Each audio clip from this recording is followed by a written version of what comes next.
नमस्कार दोस्तों, कैसे हैं आप सभी? आशा करती हूँ आप सभी अच्छे होंगे।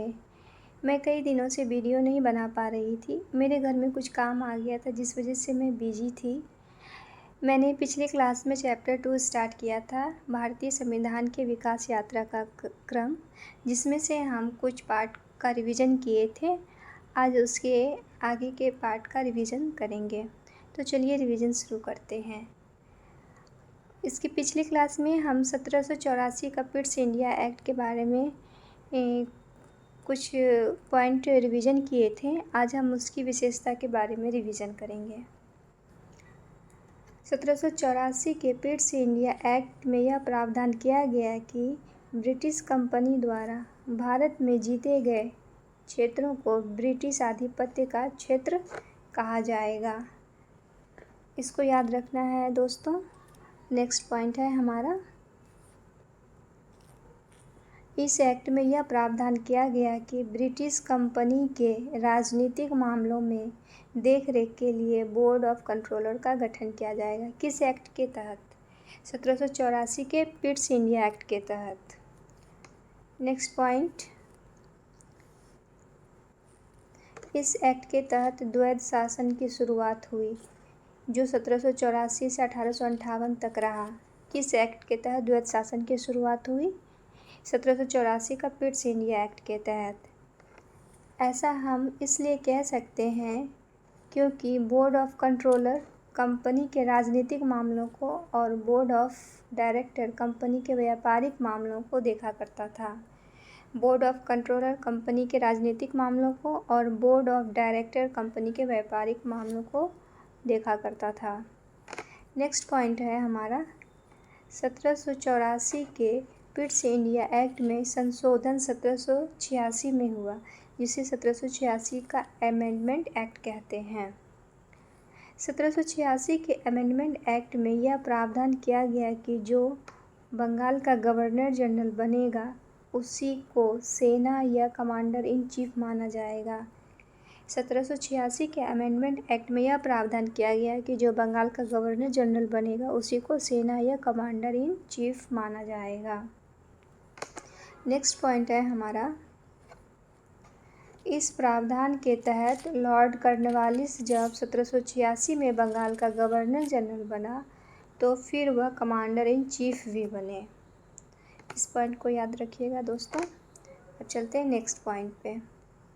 1786 के अमेंडमेंट एक्ट में यह प्रावधान किया गया कि गवर्नर जनरल अपने कार्यकारिणी परिषद के सलाह को अस्वीकार भी कर सकते हैं।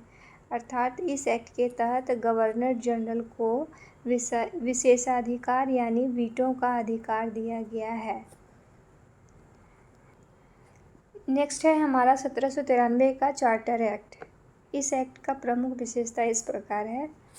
पहला विशेषता है हमारा, इस एक्ट में यह प्रावधान किया गया है कि ब्रिटिश कंपनी अगले 20 वर्षों तक ही भारत में व्यापार कर सकेगी। ब्रिटिश कंपनी अगले 20 वर्षों तक ही भारत में व्यापार कर सकेगी।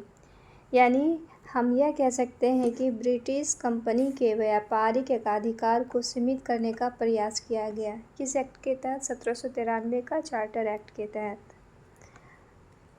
नेक्स्ट पॉइंट है हमारा, कंपनी के अधीन जो भी अधिकारी या कर्मचारी होगा उसे वेतन भारतीय राजस्व से दिया जाएगा।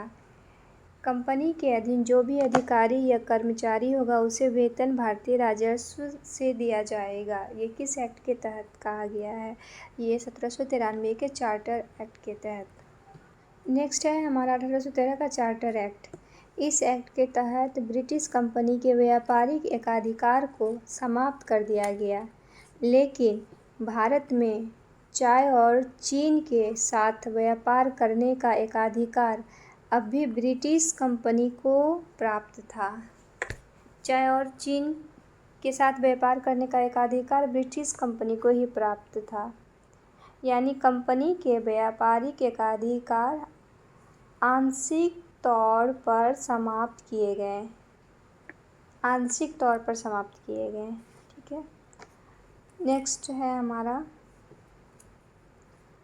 इस एक्ट के तहत ब्रिटेन के सभी व्यापारिक कंपनी और सभी उद्योगपति के लिए भारत के व्यापार का मार्ग खोल दिया गया।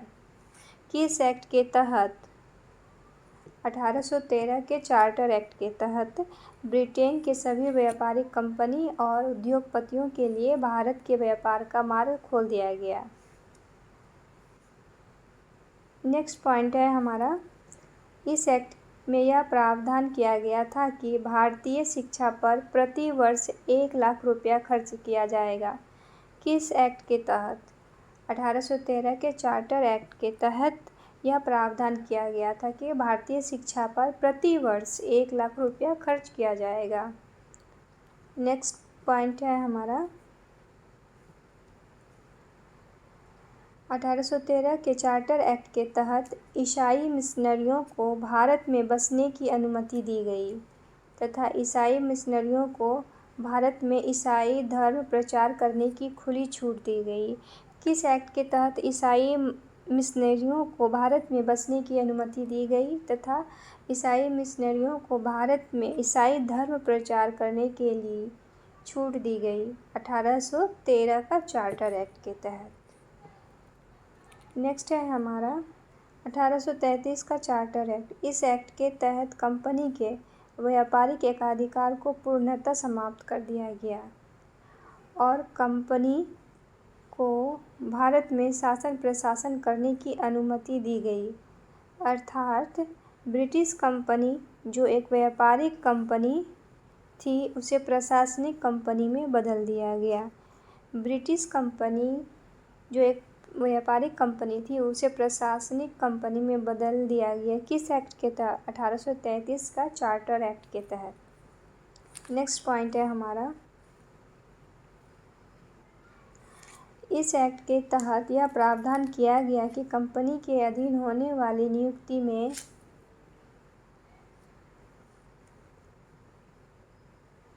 रंग, धर्म, नस्ल इत्यादि के आधार पर जो भेदभाव होते थे उसे समाप्त करने की घोषणा की गई, जिससे भारतीय प्रशासन में भारतीयों का शामिल होना मुमकिन हो पाया। नेक्स्ट पॉइंट है हमारा, इस एक्ट के तहत बंगाल के गवर्नर जनरल के कार्य अधिकार शक्ति में वृद्धि होते हुए पदनाम बदलकर भारत का गवर्नर जनरल कर दिया गया। किस एक्ट के तहत बंगाल के गवर्नर जनरल के कार्य अधिकार शक्ति में वृद्धि करते हुए पदनाम बदलकर भारत का गवर्नर जनरल कर दिया गया? 1833 का चार्टर एक्ट के तहत। नेक्स्ट पॉइंट है हमारा, इस एक्ट के तहत भारत का प्रथम governor general Lord William Bentinck को बनाया गया। किस एक्ट के तहत भारत का प्रथम governor general Lord William Bentinck को बनाया गया? 1833 का चार्टर एक्ट के तहत। नेक्स्ट पॉइंट है हमारा, भारतीय संविधान निर्माण पहला धुंधला संकेत इस एक्ट में देखने को मिलता है। भारतीय संविधान निर्माण का पहला धुंधला संकेत किस एक्ट के तहत देखने को मिलता है? 1833 के चार्टर एक्ट के तहत। नेक्स्ट पॉइंट है हमारा, इस एक्ट के तहत गवर्नर जनरल और उसके कार्यकारिणी परिषद को पूरे भारत के लिए एक बजट तैयार करने को कहा गया। किस एक्ट के तहत गवर्नर जनरल और उसके कार्यकारिणी परिषद को पूरे भारत के लिए एक बजट तैयार करने को कहा गया? 1833 का चार्टर एक्ट के तहत। नेक्स्ट पॉइंट है हमारा, इस एक्ट में गवर्नर जनरल के कार्यकारिणी परिषद के चौथे सदस्य के रूप में विधि सदस्य को शामिल करने का प्रावधान किया गया। प्रथम विधि सदस्य लॉर्ड मैकाले को बनाया गया। किस एक्ट के तहत गवर्नर जनरल के कार्यकारिणी परिषद में चौथे सदस्य के रूप में विधि सदस्य को शामिल करने का प्रावधान किया गया? 1833 के चार्टर एक्ट के तहत प्रथम विधि सदस्य लॉर्ड मैकाले को बनाया गया। प्रथम विधि सदस्य कौन बने? Lord Macaulay. नेक्स्ट पॉइंट है हमारा, आंग्ल प्राच्य विवाद। आंग्ल प्राच्य विवाद को निपटाने हेतु लॉर्ड मैकाले की अध्यक्षता में मैकाले आयोग का गठन किया गया। आंग्ल प्राच्य विवाद को निपटाने हेतु लॉर्ड मैकाले की अध्यक्षता में मैकाले आयोग का गठन किया गया। यह आयोग अपनी सिफारिश में कहा कि भारतीयों को शिक्षा अंग्रेजी भाषा में दी जाएगी। भारतीय को शिक्षा अंग्रेजी भाषा में दी जाएगी। नेक्स्ट पॉइंट है हमारा 1835 में भारत में शिक्षा का माध्यम अंग्रेजी बना। भारत में शिक्षा का माध्यम अंग्रेजी कब बना? 1835 में। भारत में शिक्षा का माध्यम अंग्रेजी बना 1835 में। नेक्स्ट है हमारा 1853 का चार्टर एक्ट। इस एक्ट में कहा गया था कि जब तक ब्रिटेन की महारानी की इच्छा होगी तब तक ब्रिटिश कंपनी भारत में शासन प्रशासन को देखेगी। जब तक ब्रिटेन की महारानी की इच्छा होगी तब तक ब्रिटिश कंपनी भारत में शासन प्रशासन को देखेगी। यह किस एक्ट के तहत कहा गया था? 1853 के चार्टर एक्ट के तहत। नेक्स्ट पॉइंट है हमारा, इस एक्ट में यह प्रावधान किया गया है कि सिविल सेवकों की नियुक्ति हेतु खुली प्रतियोगिता परीक्षा आयोजित किया जाएगा। खुली प्रतियोगिता परीक्षा आयोजित किया जाएगा। इससे पहले सिविल सेवकों की नियुक्ति बोर्ड ऑफ डायरेक्टर किया करता था। इससे पहले सिविल सेवा की नियुक्ति बोर्ड ऑफ डायरेक्टर किया करता था। नेक्स्ट पॉइंट है हमारा,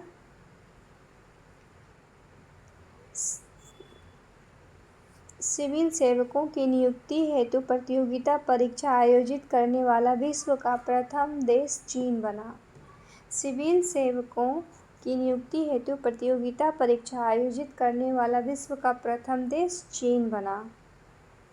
इस एक्ट के तहत पहली बार गवर्नर जनरल की परिषद के विधायी एवं प्रशासनिक कार्यों को अलग किया गया। किस एक्ट के तहत गवर्नर जनरल की परिषद के विधायी एवं प्रशासनिक कार्यों को अलग किया गया? 1853 के चार्टर एक्ट के तहत। नेक्स्ट पॉइंट है हमारा, इस एक्ट के तहत गवर्नर जनरल के लिए नई विधान परिषद का गठन किया गया, जिससे भारतीय विधान परिषद कहा गया। इसे भारत का लघु संसद भी कहा जाता है।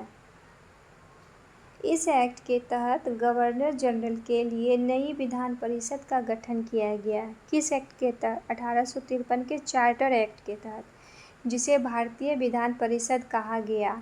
इसे भारत का लघु संसद भी कहा जाता है। तो दोस्तों, आज का वीडियो हम यहीं तक रखेंगे। अगर आपको हमारी वीडियो पसंद आए तो वीडियो को लाइक, शेयर और चैनल को सब्सक्राइब ज़रूर करें और साथ ही कमेंट करके बताइए कि आपको हमारी वीडियो कैसी लगी। धन्यवाद।